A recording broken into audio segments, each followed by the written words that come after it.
TCR machinery. Henry Neal alongside the first of the TCT cars, with Stuart Lines making a welcome return to the grid. He lines up third alongside James Turkington in the car that's run by Sicily Motorsport these days. So it's a pair of Cupras that share the second row of the grid. Row number 3 then is where we find the championship leader Lewis Kent, laden with ballast this weekend after his double victory last time out. Due to the international TCR balance of performance, that car's also running a very high ride height, which is not helping it around this tight and technical Brands Hatch Indy circuit. Alex Day in the rear-wheel drive Audi starts alongside him. Alex still the only rear-wheel drive car out on the grid, so he should get a good start in Sherman, the Audi A4, with Darrell Wilson at the back of the grid in his TCR Vauxhall Astra. And there you can see the DW racing car, and Darrell got engaged in the week as well, so congratulations to Darrell and his future wife, and he will be hoping that he can celebrate now, maybe with some podium champagne from the end of either this race or the next. And Darrell actually also put a very nice post on social media in the week about TCR UK and how he wanted to keep supporting the championship, really believed that it had a future, and it's nice to have that sort of positivity in the paddock. So the cars then making their way around onto the grid ahead of our first 23-minute plus 1 lap race. So essentially, when 23 minutes have elapsed, they start another lap, and that will be the final lap. So it works out around here between 24 and 25 minutes, the race distance.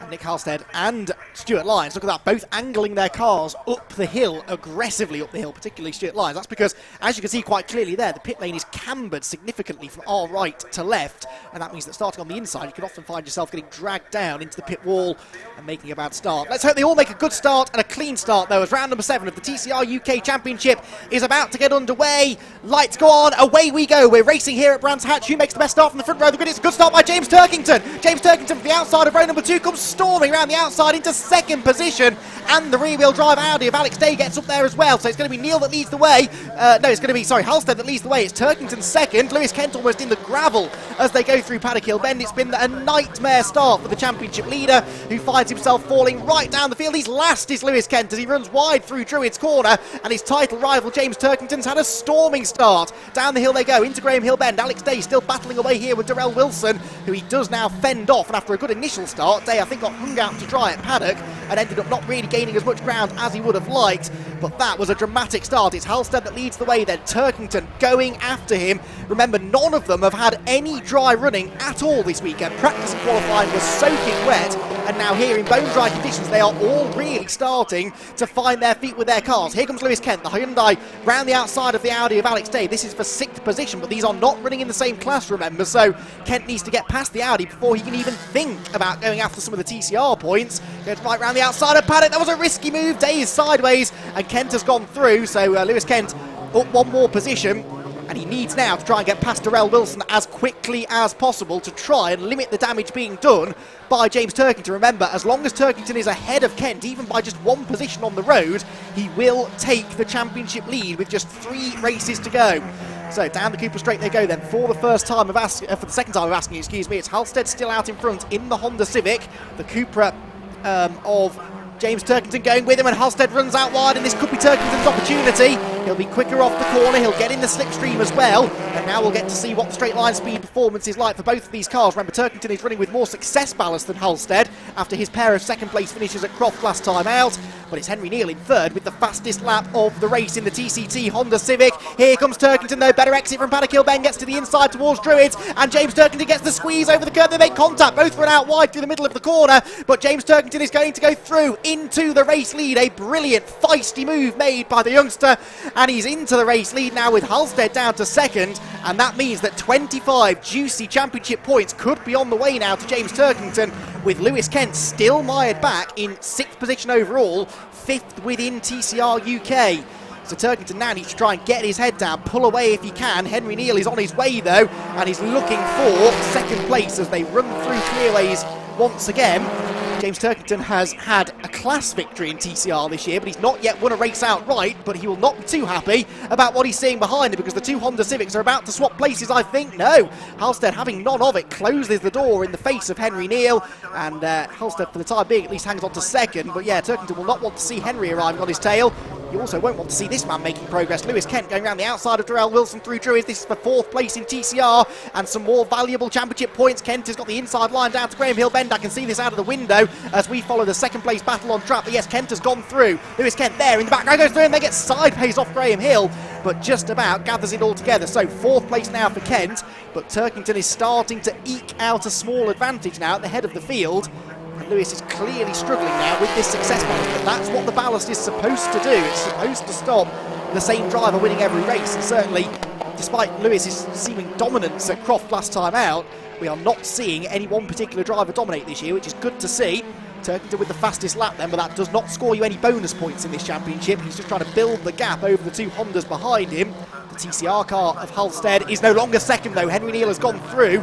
Must have done that through paddock because he was behind at the line, albeit by 87 thousandths of a second, so they were clearly side by side into paddock, and Henry's been able to go through into 2nd position. So Henry then in the TCT car is now going to try and chase off after the race leader. Meanwhile, Darrell Wilson makes a mistake and loses 6th position to Alex Day, who goes up the inside into Surtees. So we'll keep an eye now to Henry Neal's lap times. Has he got enough to go after James Turkington? Henry didn't have a brilliant time of it at Croft, and of course he was one of many drivers to non-finish in race 2, so he's coming here with no ballast at all. So his car running with significantly less ballast than Turkington, and it's showing because he was quicker than the race leader that time, but only by about 300ths of a second. So James Turkington holding his own for the time being. It's also getting quite hot out there now. The ambient and therefore track temperatures are starting to rise, so tyre wear and tyre management will start to become key as we get deeper into the race. And that's where we've sometimes seen certain drivers be a little bit stronger than others. Alex Day's rear-wheel drive Audi shuttling after its tyres well though, and he's, as we saw, just picked up that place at the expense of a wayward Darrell Wilson through Graham Hill Bend. Now things starting to calm down, but that was a brilliant start to the race. Lewis Kent, by the way, has just set the fastest lap of the race at 50.047. He is quicker than the race leader, therefore. He's down in 5th position, is Lewis Kent, but he does look to have some really, really good speed here this weekend. Now, through paddock goes James Turkington, then his transponder worryingly isn't working, nor is Henry Neal, so according to my timing screen, they both disappeared, but they haven't, don't worry. The timing screen on the timing pillar on the left-hand side of your screen will update momentarily. You can see there that James Turkington is very much still leading this race then, and on the previous lap, Henry Neal was actually slower than him because Turkington has retaken the fastest lap, so competitive stuff at the front. The gap is just under 1 second then between the two of them. Halstead 3rd, Lines in 4th, and Lewis Kent catching him, yes, by 6/10 that time around. Stuart Lines is soon to come under pressure, I think, from the championship leader. The chances of him catching James Turkington in this race perhaps looking a little slim. Lewis wasn't happy with the car in the wet. I spoke to him at Croft, actually, after his double race victory, and I sort of suggested to him that carrying all of this ballast around Brands Hatch wasn't going to be easy, and he said, no, do you know what, I'm really confident about Brands Hatch. It's obviously his home track, the team's home track. He's done about 3 million laps around this place, knows it like the back of his hand, and he was really feeling quite confident until it rained, and they just don't have enough track time really in the wet. It rained at Donington Park, you may remember, late last season. The season finale was held in torrential weather in November, or October I should say, last season. So that's about the only wet running they've had, really. Worth pointing out as well that the Honda Civic that Nick Halstead is driving this weekend is the car that won at Donington Park last year in the hands of Josh Price, and it dominated in the wet. So that car clearly goes well in the wet, but in these dry conditions, well, he's still got a decent pace. He's still holding on to 2nd place in TCR. Henry Neal with a new fastest lap gets to within 8/10 now of the leader, but this is the man we're all watching. Lewis Kent is now on the tail of Stuart Lyons, and this is important because the next 2 places are both TCR cars, therefore they're both worth championship points for Lewis. He's 4th at the moment in class. If he can get past Stuart Lyons, he'd be 3rd, and then Nick Halstead just up the road, in fact almost off the road, is 2nd. So these 3 are getting together now, and this could spell this could be good fortune for Lewis Kent in that there are 2 places up for grabs right in front of him. It could also spell disaster because this has trouble written all over it, really. Nick Halstead keen to prove a point. Stuart Lyons always a fighting driver, and Lewis does not need to get too roughed up here. He needs to keep that car in one piece because there's a relatively short turnaround before a 5 o'clock start for race number 2 later on. So they can't really afford to have damage to the car, and he really can't afford a non-finish either. That's the crucial thing. If he finishes third or fourth, he'll still score some decent points, whereas if he's off the road in the kitty litter, he will score absolutely nothing. And there are no dropped scores in TCR either. In some championships you can sort of forget your worst races ever happened, but not in TCR. Every race counts, and so you can't afford to have any non-finishes. Now, we're watching this fight that's going on here for second in TCR. However, there is a real fight for the race lead because Henry Neal has caught James Turkington. He's only 4 tenths behind him now. As ever, you need 2 sets of eyes, really, here to keep up with everything that's going on. There are the leaders, though, and Henry Neal having a peek to the inside. In fact, more than a peek, he's fully alongside James Turkington, and James, I think, would do well to let Henry go here. Neal seems to have the pace at this part of the race, and he's not in the same class as James, so James, even though he's lost the race lead, is still leading TCR, and so that did not cost him a single championship point, whereas if he really fought that and ended up getting nerfed off the road, or making a mistake in going off the road, then that could have been really costly. So sensible driving there from Turkington. Must run in the family, that, and he lets Henry Neal go through. So we can now focus once again on this fight that's going on behind, and Lewis Kent has a big lunge up the inside of Stuart Lyons, who is not out there to make up the numbers. He wants to have a race, so he's not going to just wave Lewis through. Nothing more frustrating if you're the James Turkington in this situation than seeing everybody else waving your championship contender through, and there's none of that here in TCR UK. This is all proper racing, gloves off, and Stuart Lyons not going to allow Lewis Kent to have this all his own way. Lewis equally can see that he's quicker than these two cars and maybe can afford to take his time and be a little patient here. Across the start-finish line they're about to come then. Nick Halstead, 3rd place, 4th place Stuart Lyons, 5th Lewis Kent.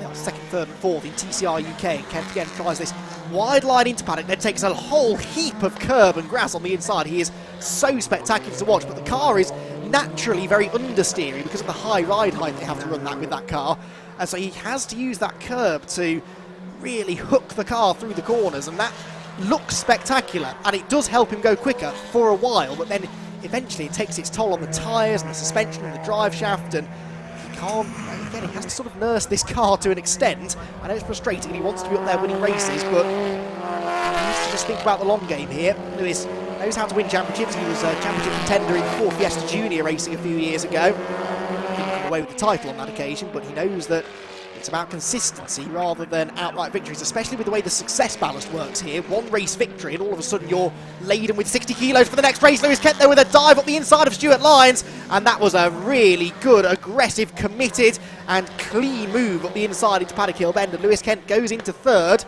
So right now James Turkington on course for the maximum 25 points, whilst 15 would go to Lewis Kent, so there would be 9 points in it in Turkington's favour if things finished as they are now, but of course it may not finish as it is now. Lewis Kent may be able to get further progress and get past Nick Halstead. Of course he may fall back behind Stuart Lyons, because Stuart will not back out of this. We saw him having a brilliant race here 12 months ago with Howard Fuller for a podium finish when they ended up beating and banging their way around the final lap, and in the end it was Howard that came out on top, and Stuart showed them that he is no slouch. He's not going to let people through without a real fight. Fastest lap still belongs to Henry Neal. The fastest TCR lap still belongs to I believe Lewis Kent, 50.31. No, Nick Halstead's gone quicker actually, 50.30. So Halstead got good speed here. We are already 13 laps into this race though, and Lewis Kent now sees the chance to get 2nd place away. So if he can finish 2nd, if he can get past Nick Halstead, he will only lose 7 points to James Turkington, which means he will be 6 points behind the Irishman going into the 2nd race of the day. That is a manageable gap for Lewis Kent, and if he can then reverse the positions in the next race, then it's situation normal then going to Donington Park. But either way, I think we're in for a really close last few races of the season points-wise, and we could be down to one of those sort of winner-takes-all situations at Donington Park in a month or so's time. Getting ahead of myself though, we've still got just under 11 minutes plus 1 lap left of this 7th round of the championship. Nick Halstead having been caught by Lewis Kent. Lewis, again, sensibly, is not just firing straight up the inside at the first opportunity. He's gauging the situation, seeing how it's going to go, seeing what's going to happen next, seeing where his advantage is. Of course, Halstead in a Honda, the car he just overtook was a Cupra, so they may have different strengths and weaknesses, so they may not be able to launch that same attack at Paddock Hill Bend. One of the Hyundai's biggest strengths traditionally has been straight line speed, but this success ballast will no doubt be affecting not necessarily the top speed or the power, but it's the acceleration out of the corners that it hampers. Just spotted out of my window. Yes, that's what I just saw. Darrell Wilson's been in the pit lane for a couple of laps, so some sort of an issue, unfortunately, for the Astra. So that drops him down into, well, he was already last, but he's now a couple of laps adrift of anybody else. Ahead of the field, Henry Neal with a 2.2 second lead now over James Turkington. We caught a glimpse of him there going out of shot. Lewis Kent flashing the lights though as he tries to get this third place and second within TCR UK away from Nick Halstead, and he's having a little look up the inside into clearways.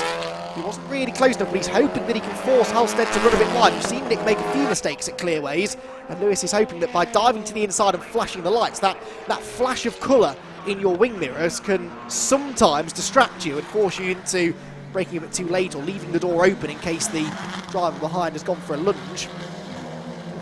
Miss right over those curbs again. Spectacular to watch though for the spectators trackside at Paddock Hill Bend, and there are a number of them there as well. Coming out to enjoy a day's racing. Halstead wide at Druids, and this is Kent's chance now. He's on the outside line down into Graham Hill Bend, and Halstead is surely going to fight this. Will Lewis be able to get the better exit from the corner? I wonder. That success ballast he's carrying though, it just slows the car down. He can't pick up the speed out of the corner.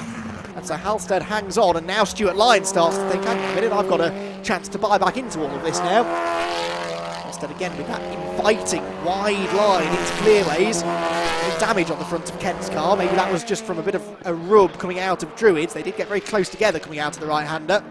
It's just the wing that's hanging loose though. That won't really affect him too badly, I don't think. Lewis Kent through Paddock.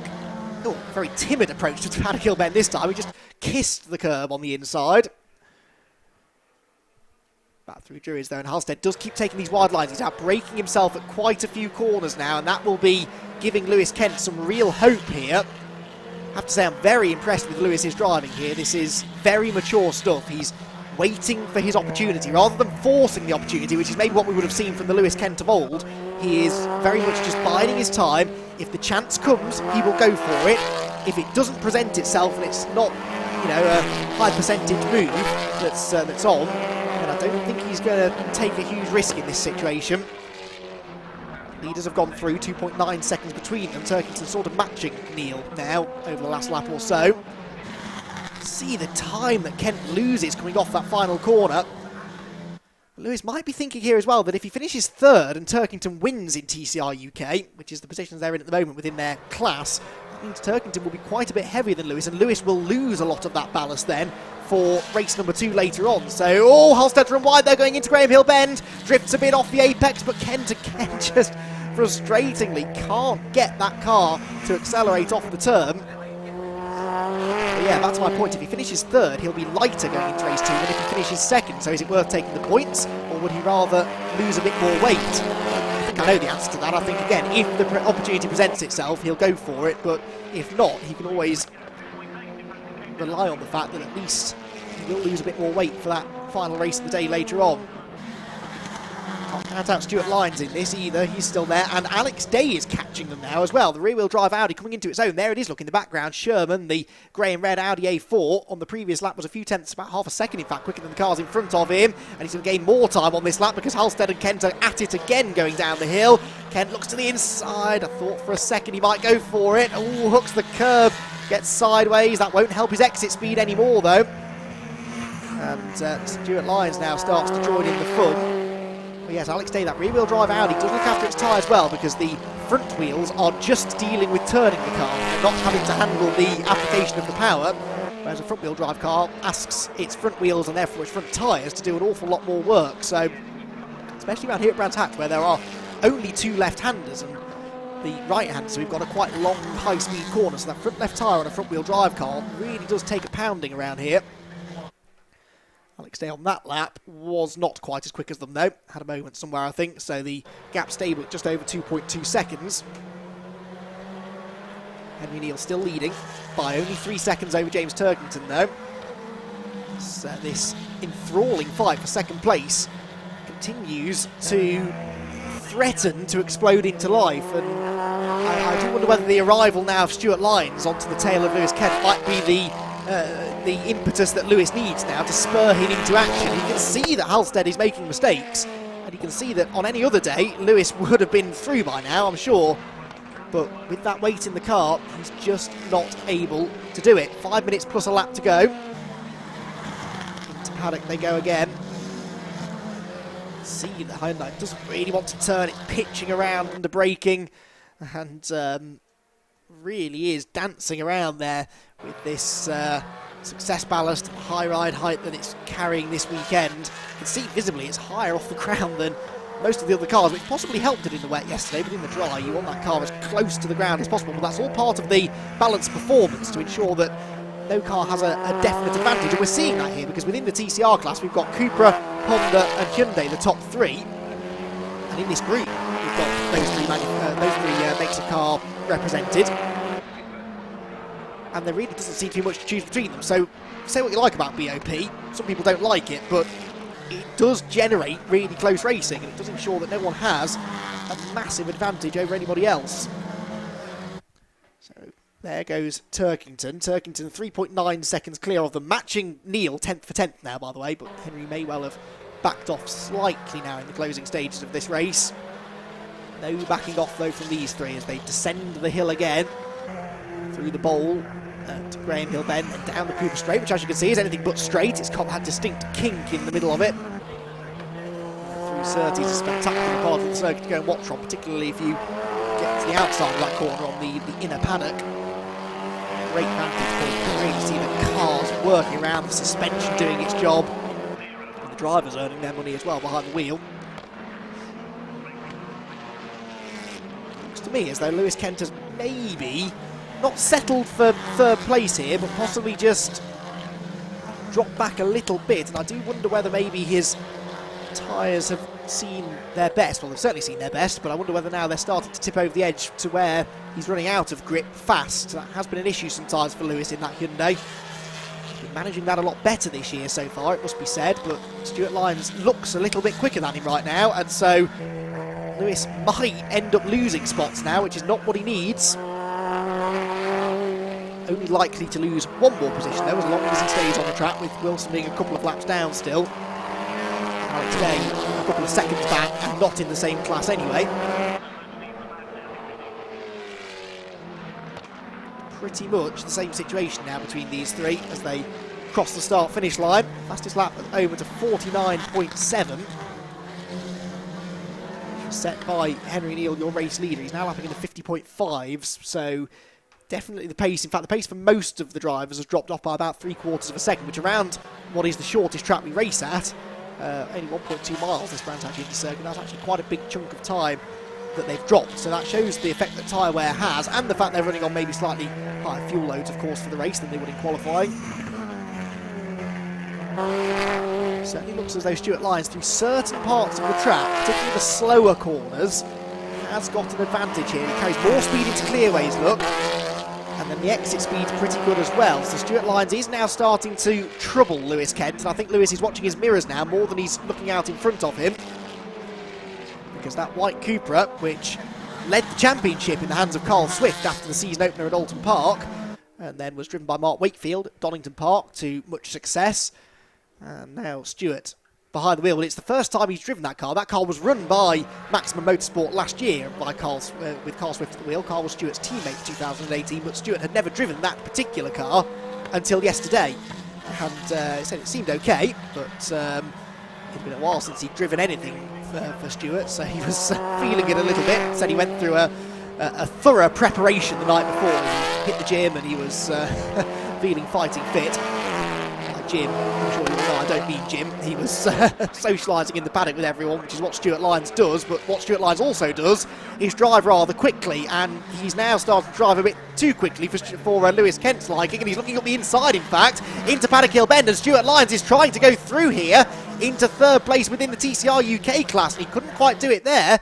But Lewis Kent now 100% has to turn his attention to defence. He has to keep this Cupra behind, because if he loses this third position, he will lose another 3 championship points. And look, he can't get the car off the corner. Stuart Lyons looking to the inside again towards Graham Hill Bend, and there is nothing that Lewis Kent can do. So Stuart Lyons does go through into third position, and that will not please Lewis Kent or the Essex and Kent Motorsport squad.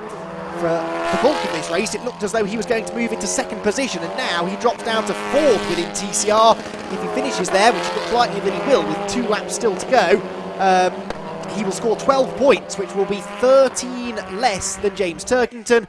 So the Irishman will be 12 points clear going into the final race of the day. So Henry Neal then leads the race. James Turkington is second, but leading in TCR UK. Nick Halstead is third and second in TCR, with Stuart Lynes now into a TCR podium. Now, can Lewis Kent do anything about Stuart Lynes in front of him? Can he retaliate? He really needs to try. I'm not sure he's going to be able to. I don't think he's got the tyres underneath him to be able to do it.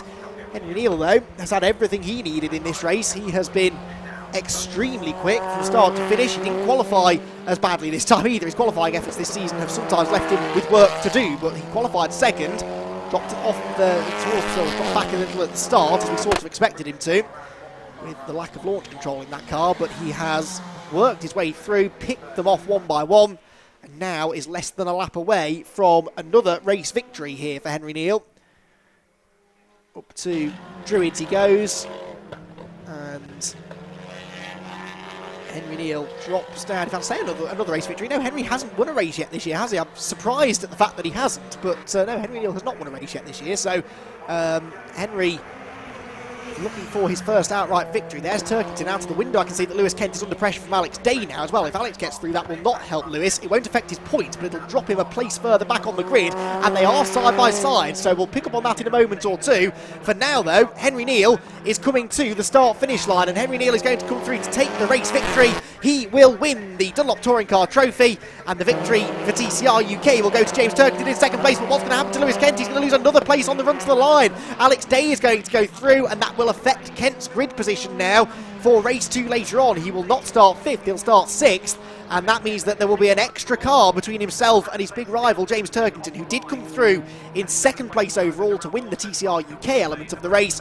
Nick Halstead was 3rd, Stuart Lynes was 4th, and they finished off your podium runners in TCR with Alex Day 5th and Lewis Kent in 6th. Darrell Wilson will be classified 7th, but 2 laps down. Well, that was very entertaining stuff, and there is confirmation of the result. Henry Neal 4.5 seconds up then on James Turkington at the flag, but that matters little to James really, because he will take those 25 championship points. Halstead was 3rd, and that's not bad either actually. A few people I think maybe didn't necessarily expect him to hold his own quite as well as he did, but good stuff there from Nick Halstead. From pole position he still finishes 2nd in class. Stuart Lynes will be 4th, 5th for Alex Day in the end on the last corner, gets past Lewis Kent by less than 0.2 of a second at the flag. Lewis down in 6th, but that will be 4th in TCR UK, so 12 points go his way, with Darrell Wilson rounding out the 7 finishers. So everyone did finish, but Darrell, unfortunately, a little way back. So, James Turkington then got the race victory in TCR. So, points-wise, what does that mean? Well, in qualifying, he was 3rd, so he got 3 points there. So he came into the race on 88 points, gets another 25 now, which by my reckoning puts him on 113, I reckon. And then, sorry, 112, excuse me. Then Kent gets 12 points, having scored just 2 in qualifying. So that's essentially 14 points he scored so far this weekend, which means he's on to 99. So yeah, I was right first time for everything. 13 points in it then between Turkington and Kent, with 3 races to go. But now the pendulum swings back the other way, because now it will be Lewis that is the lighter of the 2 into race 2, and James Turkington gains a lot of success ballast for the class victory, and he may now, of course, suffer the same sort of fate that Lewis did. So the trick is, over the 2 races, who scores the most points. It's not necessarily all that relevant who does best in each individual race, because it tends to ebb and flow with the way that success ballast works, especially since there will now be quite a gulf between them in success ballast. Turkington will gain a little from what he was on in this race, but Kent will lose a lot of weight because he was on maximum ballast coming into race 1. But now that pendulum swings well and truly back in the favour of the Southerner. So we've had a few issues with our pit lane camera, I'm afraid, but I think we've got it more or less up and running. We're stretching a little bit with having it right down at the end of the pit lane, but hopefully Bryn Lucas is there with our first time winner in the touring, or overall race winner this year in the Touring Car Trophy, Henry Neal. Well, how about that? We have seen Neil lead the way in touring cars before at Brands Hatch, and we have Neil again leading the way. The first time.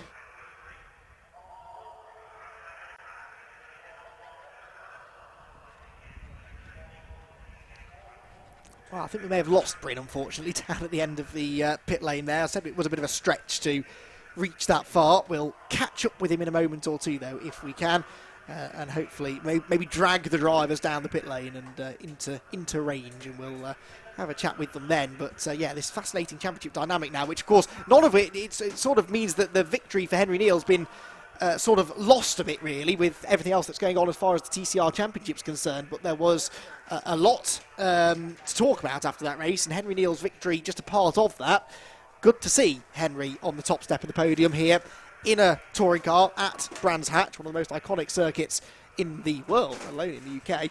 And Henry Neal, a deserving race winner, and he'll be hoping now that's not the last of the victories that he has in the Dunlop Touring Car Trophy. So congratulations then to our podium finishers in TCR UK and the TCT, and their second race will be up at about 5 o'clock, by which point hopefully we will have got the pit lane camera fired up and in range, and we'll try and have a word then with some of the drivers a little bit later on. We've got a bit of build up before our second TCR race, so we'll hopefully catch up with our podium finishers then.